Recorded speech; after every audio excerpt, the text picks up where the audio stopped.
Good morning students, RPS public school standard 7 welcome online classes. Students, in previous classes videos I just explained the three stanzas. I just explained in the previous videos successively, first, second, and this is the last video of this chapter.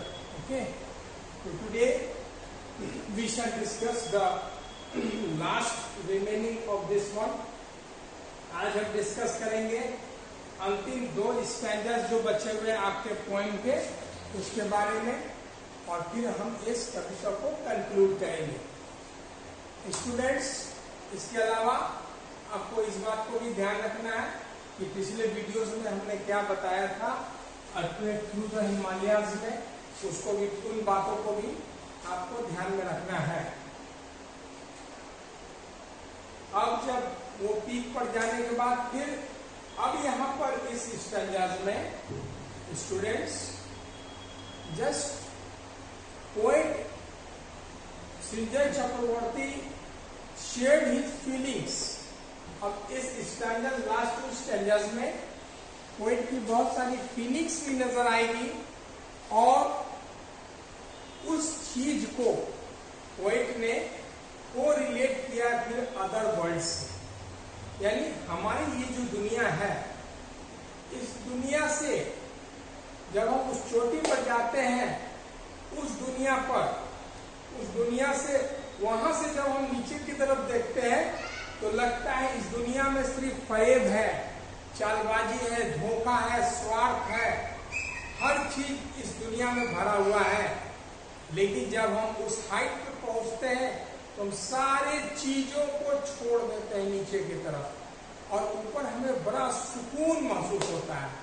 हम बहुत ही एकदम relax feel करते हैं इस sense में कि हम उस दुनिया से छोड़ कर आए हैं, उस चोटी पर, उस दुनिया से पूरी दूरी बनाकर हम आए हैं, जहाँ जिस दुनिया में फरेब है, चालबाजी है, गंदगी है, लोगों में एक दूसरे के प्रति हीन भावना है, मतलब बहुत सारी बुराइयां जो इस पृथ्वी पर है. हम हाइट पर जाते हैं तो हमें महसूस होता है उस सारी चीजों को हमने वहां छोड़ दिया, और एक निर्मल हृदय यानी हमारा हार्ट एक प्यूरिफाइड हो जाता है. हम एक बहुत ही हल्का महसूस करते हैं.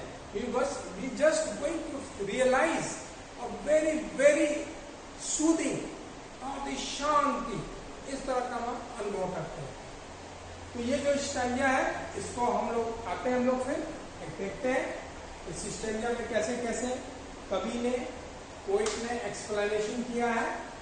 The path is steep and narrow there. Steep means क्या होता है,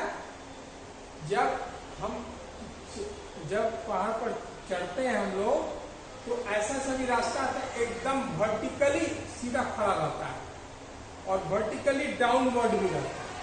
तो वैसे रास्ते भी बड़े खतरनाक होते हैं.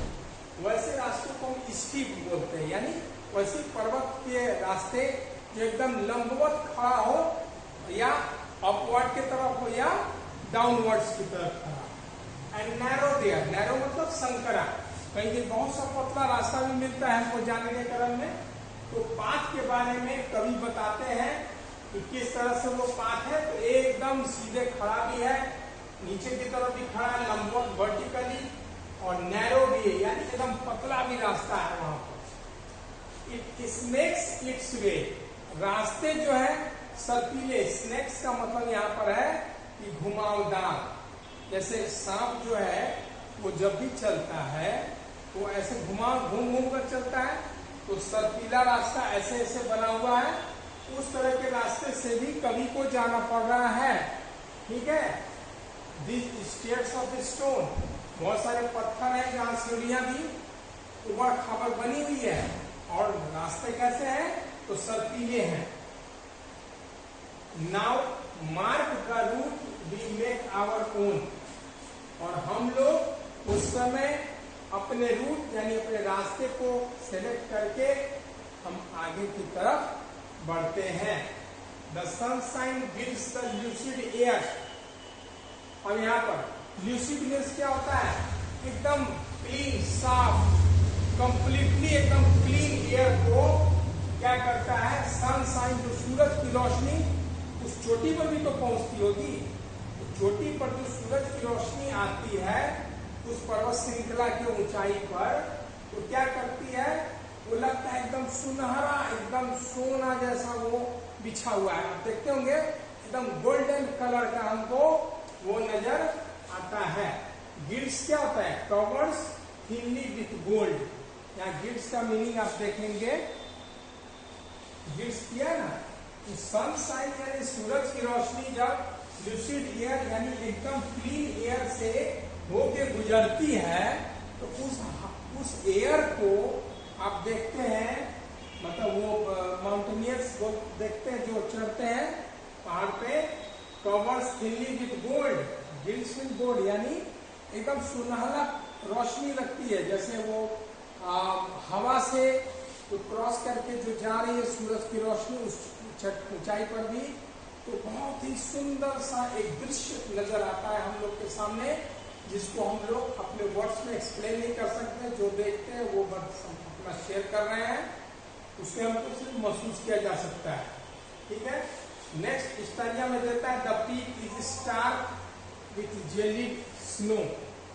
अब यहाँ पर देखिए पीक, पीक देखिए, पीक क्या है, चोटी, चोटी is star with gelid snow. जेलिड होता है आइसी, एक्सट्रीमली कोल्ड, यानी जो चोटी है, यहाँ पर कभी पहुंचता है जिस चोटी पर, वो चोटी पूरा ढका रहता है, किससे, एक्सट्रीमली कोल्ड, ठंडा भी है, और आइसी यानी पूरे बर्फ से वो चोटी ढका रहता है। स्टार्क में कवर्ड, स्टार्क में क्या होता है, कवर्ड, यानी चोटी पूरे बर्फ से ढका हुआ है उतनी ऊंचाई पर। ठीक है, we look where sky and earth have merged। उतनी ऊंचाई पर जाने के बाद लगता है जैसे आकाश और धरती दोनों मिल गया हो। इतनी ऊंचाई पर जाने पर ऐसा लग रहा है कि उतना हाइट पर गए, वो धरती जो है बढ़ते बढ़ते ऊपर चोटी के रूप में गई, पर्वत श्रृंखला रूप में, और वो आकाश वहां पर दोनों जैसा लग रहा था दृश्य, दोनों मिल गया हो। वही बोल रहा है the peak is we look where sky and earth have merged, यानी उस चोटी पर पहुंचने के बाद कवि को ये सारी चीजें दिखाई देती है, उसकी टीम को भी। फ्रॉम हाई एबव, अब यहाँ पर आ जाइए जो हमने बताया था, फ्रॉम हाई एबव यानी उतनी उस चोटी की उतनी ऊंचाई पर पहुंचने के बाद क्या महसूस करते हैं, आवर सोल्स, हमारी आत्मा, आर पर्ज्ड। पर्ज मीन्स क्या होता है, cleansed of bad thought and feelings.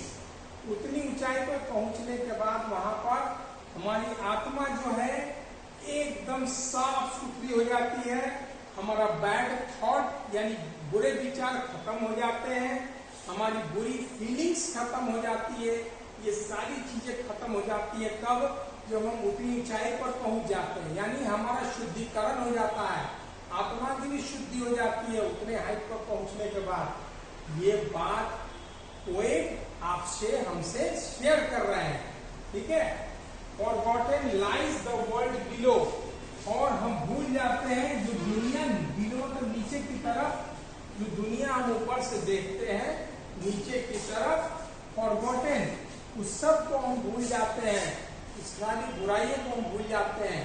इस तरह से इस कविता के माध्यम से, through this poem, poet just provides message to all of us that we should be very clear about our motive, we should achieve our goal unless we are having a hope. So through hope you can achieve your goal, and secondly your soul will be purified if you achieve the goal, and everything will be forgotten. हर चीज हम लोग भूल जाएंगे उस चीज को, यानी बुराइयों को। तो आप ये मीनिंग्स और ये वगैरह ये हमने आपको लिखा है, इसीलिए बोर्ड पे ये सारी बुक में लिखी हुई है आपकी। लेकिन हमने चूंकि यहाँ बोर्ड पर इसलिए लिखा है ताकि आपको लाइन बाय लाइन इस बात को हम फॉलो करा सकें। ठीक है, तो स्टूडेंट्स हम लोग फिर नेक्स्ट वीडियो में अगले चैप्टर्स में आएंगे। तब तक इससे कंसर्निंग आप जो है अपना वर्ड मीनिंग जितना भी है उसको अपना कलेक्ट करेंगे, जितने क्वेश्चंस है उसको आप लोग कलेक्ट करेंगे। ये आपका अपना कैलिबर होगा, अपना टैलेंट होगा उस तरह से, जैसा नहीं यहाँ जो लिखा हुआ वही अपना भी क्वेश्चन बनाएंगे, तैयारी करेंगे और उसको आप वेल प्रिपेयर करेंगे। Okay students, we shall meet in next video. Thanks. Okay, good bye.